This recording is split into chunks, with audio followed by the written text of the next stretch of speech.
I wanted to host a guest today in order to address a recent actually interview that Talk TV presenter Julia Hartley Brewer. She hosted the Palestinian politician Mustafa Barghouti, who is a very, very respectful person in the West Bank, and she treated him very badly. She patronized him. She spewed really racist rhetoric during this. And you know me, I hate this exclusionary discussion that everything that somebody says that you disagree with is racism, but this was blatant racism against him. So I wanted to host someone with a Palestinian or Syrian or from any other country.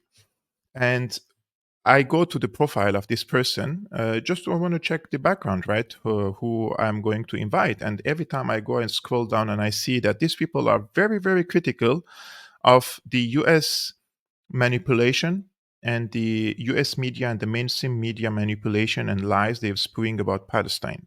But at the same time, they cannot see through similar lies that have been spewed about Syria. And to be honest with you, I don't want to give a platform to someone and increase the popularity of this person or his following or her following. Later, this person comes spews something against my country. I don't understand how can some people not see through the lies and manipulation of the United States against Syria, but at the same time they say the United States is manipulating the public audience when it comes to Palestine. This is something that I cannot understand.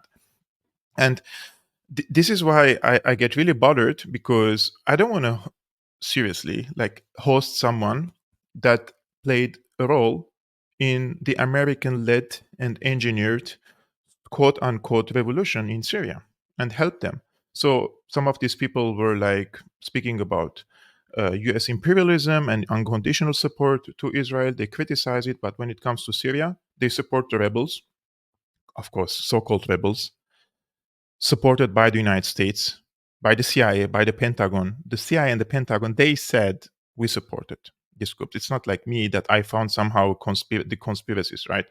And the NGOs that work in Syria, in the rebel held areas, all supported by the US, by France, by Britain, and the same powers that support nowadays Israel. Also, the media outlets and the media personalities in Syria, in some of these rebel held areas, who's funding them? The US, Britain, Germany, France, all these countries now supporting Israel. Where are the white helmets, by the way? Like in the past years, they even made a documentary about the white helmets on Netflix, that these rescue groups, right, rescuing children and civilians in Syria, where are they from what's happening in the Gaza Strip? Where are the funders and sponsors of the white helmets to establish something like the white helmets in the Gaza Strip to save the babies and the children under the rubble? They don't do such things, right? I don't understand how can they support unequivocally, like unconditionally, these groups in Syria, but at the same time they support the opposite groups in Palestine. And today I was watching the page of Afikai Adrai. Afikai Adrai, he is the spokesperson of the Israeli occupation forces in Arabic, and he's hosting a Syrian opposition journalist in Tel Aviv. And she's saying, our enemy is not Israel, our enemy is the Syrian regime, Hamas. This is how she says Hamas. She's even talking like them, and Hezbollah. This is what she said. So I really want for the people who aren't have not awakened yet. On the case of Syria, this was not an organic, homemade, homegrown revolution. It was engineered by the CIA, engineered by the deep states in the United States, and this is probably some people say, "Oh, Kevok, you're Syrian, you're not objective, you're biased, etc., etc." I may understand them. I never said that I'm objective, but I'm very, very. I never lied to you, and I always try to bring sources when I spoke about these cases, and we address this very in details on Syriana Analysis, right? And one of the guests that I hosted recently, Alfred Desayas, that I already mentioned his name recently, this is what he said about the Syrian case. He said the United States, excuse me, not this one, the another one, Andres de Zayas. Let me see. So Alfred de Zayas. Why I'm saying Andres? So Alfred de Zayas says Okay, I think this is the one, not this one. Because there are two videos I want to show you of Alfred Desires, and one of which is this. Yeah, he says, "What the United States has done in Syria is unbelievable. Every time the US bombs Syria, it's another violation of international law, which requires compensation to the Syrian people." He also mentions the origins of the war. And Alfred Desires is a former UN senior independent expert on the promotion of a democratic and equitable international order. He's an expert in international law, he's an expert in human rights, and he has authored many books about these cases. And he's very critical of this case. So don't take it from me. Take it from Andres. Why I'm calling him Andres Alfred Desires, and see what he says in this regard. What the United States has done in Syria is unbelievable, because the United States has zero right, zero, to be in Syria, and it is stealing the Syrian oil. I mean, nobody invited the United States to Syria. I am no friend of Vladimir Putin. I'm no friend of the Russians. But the legitimate president of Syria did invite Russia to assist in his fight against terrorism and against an uprising that was not, shall we say, a homegrown uprising. It's not a question of the self-determination of the people of Syria. It's not the question of the Arab Spring in Syria. It's a question that, as we know from General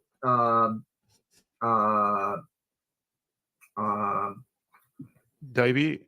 no, the General Walters. I have a quote from him in the chapter on the right to peace. It is finally Wesley Clark.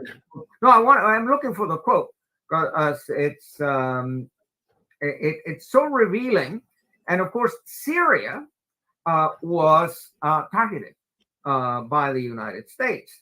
It was an intention to let me see, where is it?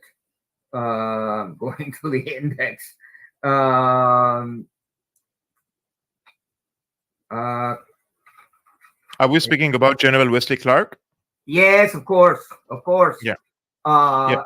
Can I play the video for you? I have the video here in my hand, just for the people. Because it's so important. Just for the people to refresh their memory, what happened. Yeah. I will play it now. About 10 days after 9/11, I went through the Pentagon and I saw Secretary Rumsfeld and Deputy Secretary Wolfowitz. I went downstairs just to say hello to some of the people on the joint staff who had used to work for me. And one of the generals called me and he said, "Sir, you got to come in. You got to come in and talk to me a second." I said, "Well, you're too busy." He said, No. He says, "We've made the decision. We're going to war with Iraq." This was on or about the 20th of September. I said, "We're going to war with Iraq. Why?" He said, "I don't know." He said, "I guess they don't know what else to do."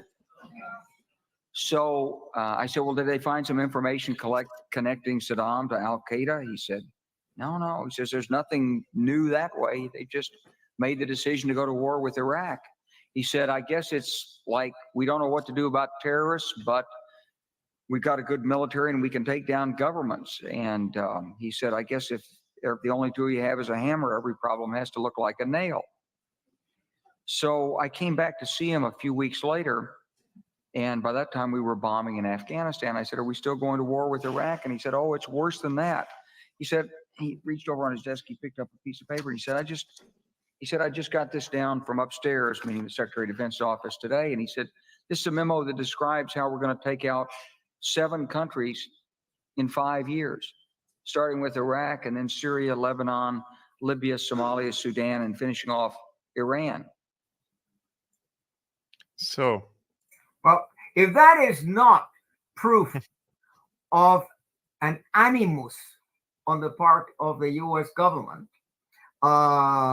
to, well, be the imperial power and just change governments at will, massive violation of the UN Charter, massive violation of international law with total impunity and with the complicity of the media, because the media has sold the war in Syria as a war for human rights. I mean, we are supposed to uh, uh, kick out Assad because he's a dictator and because he's corrupt and because he's a criminal. And then we want to try him. Not only that, I mean, we want to replace him with a puppet from Washington, and then we want to try Assad. I'm not defending Assad; he's not a friend of mine.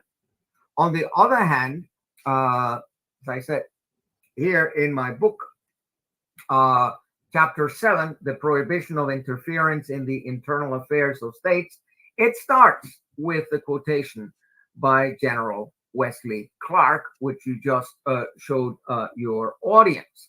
Now, that means responsibility of the United States for war crimes and crimes against humanity.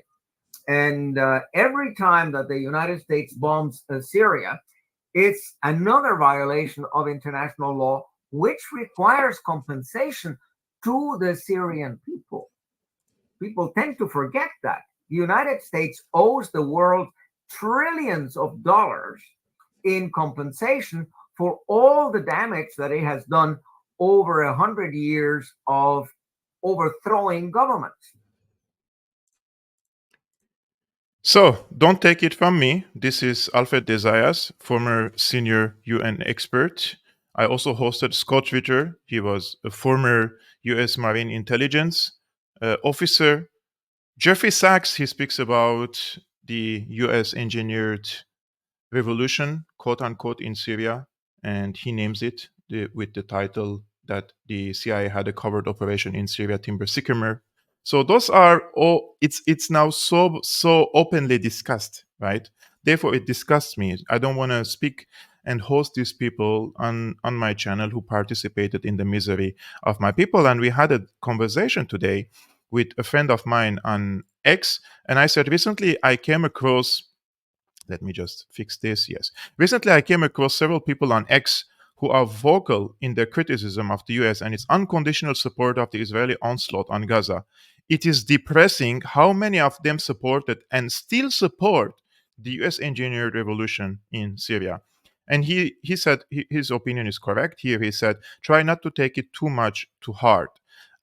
At the heart of all US backed regime change operations is weaponizing the people's will to do good and help people, which is why they desperately want absolute control of the internet. Keep telling the truth and educating. That is the only way we can fight back. And this is what Alfred Desires also said.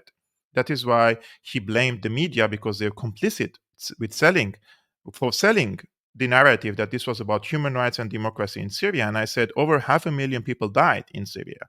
Millions became refugees, and half the country has been destroyed. I hope our online work helps other people, and these experiences won't be repeated in their countries. And this is one of the reasons why I started Syriana Analysis to begin with. I was suffocated. I wanted to tell the stories of millions of people in Syria and also stop the repetition of similar experiences and mayhem in other countries. And that's why when the Ukraine war started, although I have studied the Ukraine case previously, but I put so much effort in educating myself about the Ukraine geopolitical importance of Ukraine so that I can present the root causes of the conflict there in order to tell the truth about the Ukraine war, in order to uh, like to block the way and stop these similar atrocities that may happen and happened in Ukraine, right? Hundreds of thousands of people perished. For what? For what? What was the reason for that? When Ukraine was able to strike a peace deal with Russia in February, March, maximum April 2022, which the Americans and the Brits stopped. And when I spoke about that, I was called a Putinist, right? I was called, I'm spreading Kremlin talking points. And now this is a public info. Everybody can access this type of information, something that we have spoken about 2 years ago. Similarly, when the pandemic, of course, quote unquote, happened, And we warned against it, and how the governments are using the health crisis to centralize the powers, and how they are imposing draconian measures on the people for their own benefits, not for our benefits. But again, because they manipulated the people, persuaded them with fear, many people accepted it. But we were warning against it. And then 2, 3 years later, it's a public information. Everybody knows it, it's accessible. That's why it's very important, guys, for independent journalists, honest journalists. I can see the comments here that some of them say, yes, you're not objective, but you're accurate. This is why what I try to do here. I never tried to manipulate the people, and I would never tell a lie.